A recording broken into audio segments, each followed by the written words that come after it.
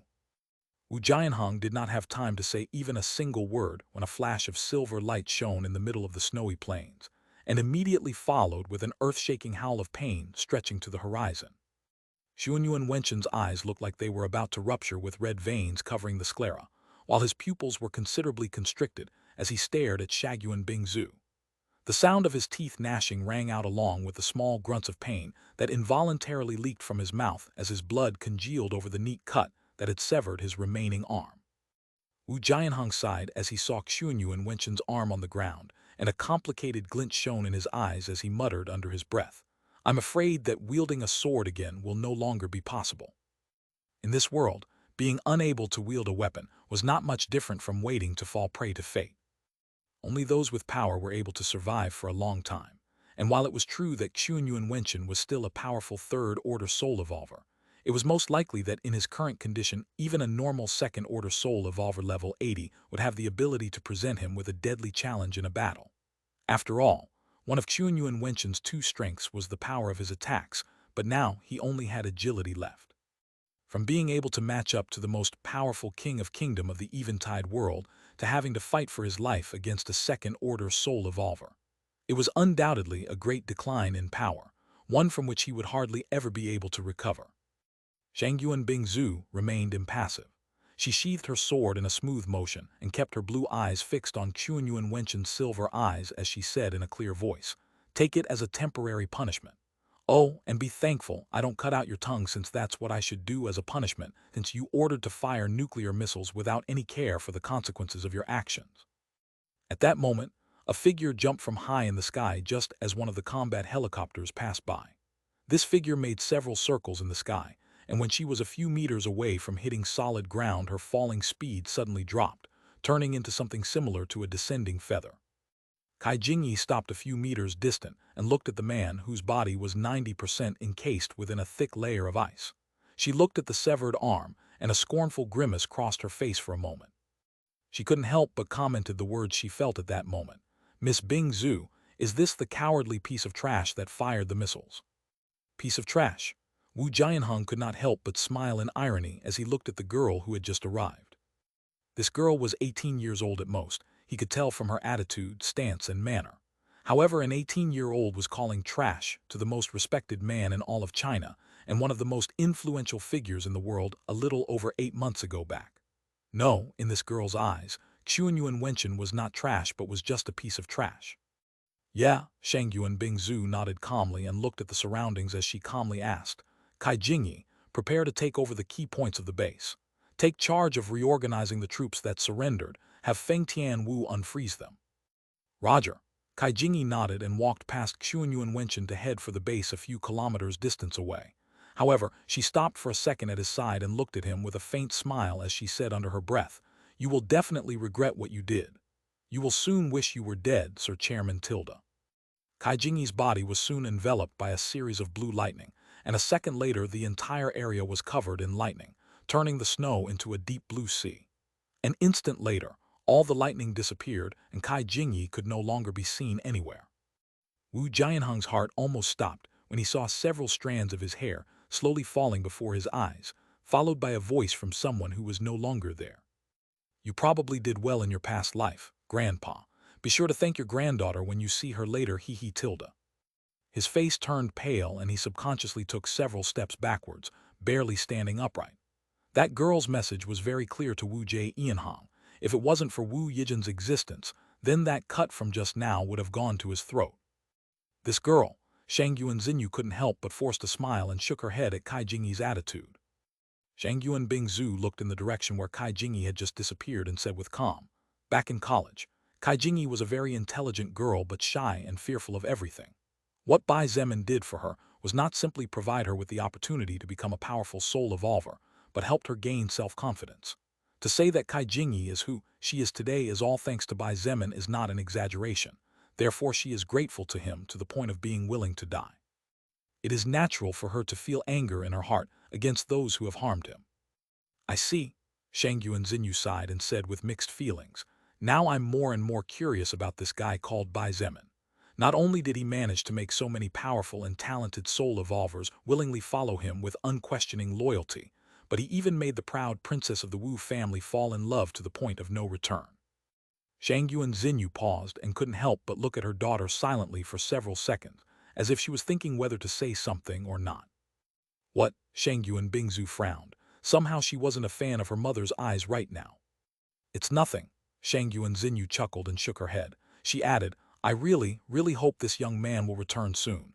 Now I'm really curious to know what kind of person he is." Shang Yuan Bingzu turned and walked back to the base as she calmly said, "You'll meet him soon, Mom." "Oh, so sure you're certain he'll come back alive from the other side," Shang Yuan Xinyu commented. She waved her hand, and a gust of wind lifted the frozen Xuanyuan Wenchen as she followed her daughter's footsteps along with Bai Shilin, who was looking at Xuanyuan Wenchen with big curious eyes. "Hey Grandma, can I kill him?" the little girl whispered softly. Shang Yuan Xinyu squeezed her little hand gently and whispered back, "Nope, you can't." "Oh," Bai Shilin nodded. "No one can beat Bai Zemin, mother." Shang Yuan Bingzu replied to her mother's previous words, unaware of the minor conversation that had occurred behind her. "That's why I know he will come back." Time passed like water flowing through the fingers. No one clearly noticed its flow as it moved so fast amidst so many great events that only those who counted the days managed to feel it. With the defeat of Xuanyuan Wenchen and the loss of the enemy nuclear weapons threat, the new China faction collapsed in no time. It was easy for the Transcendent faction to control all the bases in the 6 districts south of Beijing as they had all separated when the head was lost. Under the leadership of Chen He, Wu Yijin, Shang Yuan Bingzu, Kai Jingyi, Evangeline and Zhang De, the bases in the 6 districts fell in just 1 week's time. Although it took more than just conquest for the Transcendent faction to assert its control and rule, it was undeniable that it was only a matter of time. Shang Yuan Bingzu proved to be ruthless and unwilling to stop even for a single day. She did not even allow the soul evolvers to rest for more than 2 days after the conquest of Beijing, when she used her power as second-in-command to mobilize 60% of the troops to the southeast, east, west, and north. After conquering the humanity of Beijing, the power of the Transcendent faction had grown to the point of being simply unstoppable. There was no longer any human faction capable of standing up against them at all. Therefore, the districts and sub-districts of the other cities began to fall one after another. The other human factions were forcibly suppressed, while only a minor part of them surrendered after seeing that they could do nothing against the enemy. The real obstacle of the Transcendent faction was not the other humans, but instead it was the other races that attacked with ferocity, and they were really difficult to drive out completely.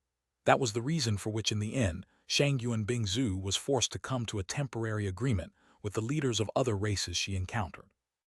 Zombies, humans, goblins, tree devourers. Shang Yuan Bingzu fought against several soul evolvers of these races. Among them, there was no shortage of powerhouses who managed to challenge her enough for her to decide that at least until Bai Zemin returned it was better for them to focus on conquering the humanity of China. That way she would be helping him to accelerate his advance to the next stage. The intelligent beings of the other races were not stupid either, and seeing Shang Yuan Bingzu's power, as well as that of the soul evolvers who followed her, they decided to accept the deal of not stepping on each other's territory. Of course,